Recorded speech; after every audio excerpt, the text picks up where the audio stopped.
Hi అండి, నేను మీ Vaishnavi. Dosa with chutney చేసుకుందాం రండి. రాత్రి నానబెట్టుకున్న మినప్పప్పు మిక్సీలో వేసుకోండి.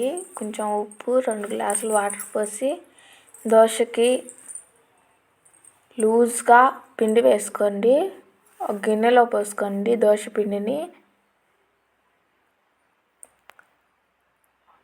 వాటర్ సరిపోకపోతే కొంచెం వాటర్ కలుపుకొని దోశకి రెడీ చేసుకోండి.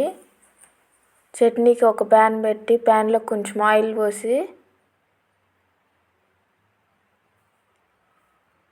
3 పచ్చిమిరపకాయలు వేయండి. తగినన్ని మిర్చి మీరు వేసుకోవచ్చు, నాకు 3 చాలు. పచ్చిమిరపకాయలు వేగనిచ్చిన తర్వాత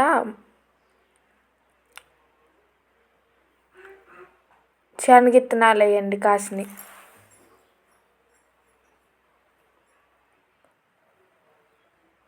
ఓ 50 గ్రామ్స్ శనగిత్తనాలు వేసి బాగా వేపండి. వేగేదాకా తిప్పుతూనే ఉండాలి. స్టవ్ సిమ్లో పెట్టి తిప్పండి.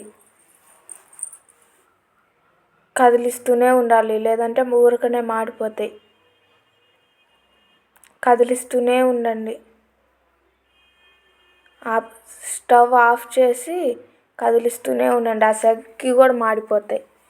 సెగ అంతా పోయేదాకా కదిలిస్తూనే ఉండండి. ఒక మిక్సీ జార్లోకి తీసుకొని రెబ్బ చింతపండు, 2 చిల్లిపాయ రెబ్బలు, శనగపప్పు పోసుకోండి. తగినన్ని శనగపప్పు పోసుకొని మిక్సీ పట్టుకోండి. కొంచెం ఉప్పు వేసి మిక్సీ పట్టుకోండి. మిక్సీ పట్టుకున్న తర్వాత చట్నీకి కొంచెం ఆయిల్ పోసి తాలింపు గింజలు వేసి, తాలింపు గింజలు కాగినాక 2 ఎండుమిర్చి వేసి స్టవ్ ఆఫ్ చేసి కరివేపాకు వేయండి. కరివేపాకు బాగా వేగనివ్వండి. తాలింపు చల్లారాక చట్నీ దాంట్లో వేసేయండి. తాలింపు చల్లారాక వేయాలి చట్నీ. బాగా మిక్స్ చేయండి చట్నీని. దోశకి ప్యాన్ పెట్టుకోండి. చట్నీ పక్కన పెట్టేసి దోశ పిండం వీటెక్కిందేమో చూసుకోవాలి. నీళ్ళు చల్లితే తెలిసిపోయిద్ది దోశ పిండం వీటెక్కిందా లేదా అనేది.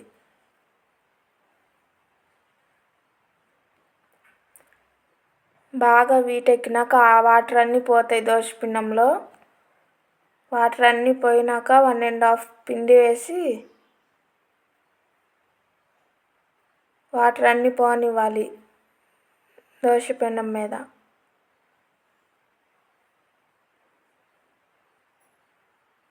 బాగా వీటెక్కిందా లేదా అని చూసుకోవాలి. 1½ పిండి వేసి స్ప్రెడ్ చేయండి. దోశ ఎంత వేస్తే అంత పల్చగా స్ప్రెడ్ చేయండి. బాగా పల్చగా స్ప్రెడ్ చేయండి. పెద్ద దోశ వస్తే పెద్దది, చిన్నది వస్తే చిన్నది. 1½ పిండి వేస్తే పెనం నిండా దోశ వస్తుంది. ఆయిల్ వేయండి.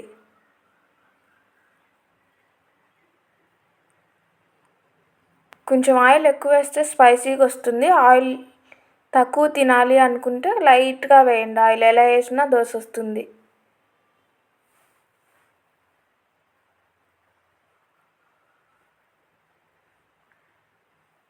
మినప్పప్పు 2 గిద్దలకి 1 గ్లాస్ బియ్యం పోయండి.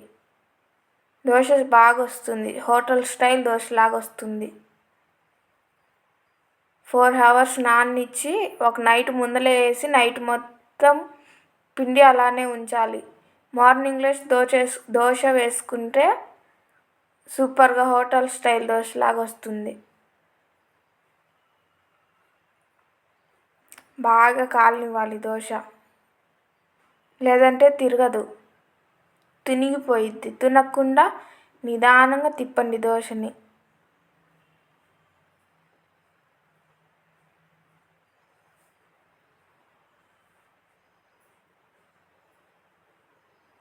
కొంచెం కాలనివ్వండి తిప్పి దోశని.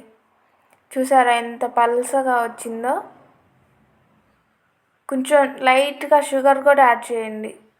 దోశ కలర్ వస్తుంది మంచిగా. మళ్ళీ రివర్స్ తిప్పి మడత పెట్టి ప్లేస్లో వేసుకోండి.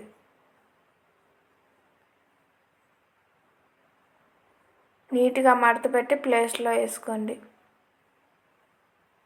నా ఛానల్ ఫస్ట్ టైం చూస్తున్నట్టయితే ప్లీజ్ సబ్స్క్రైబ్.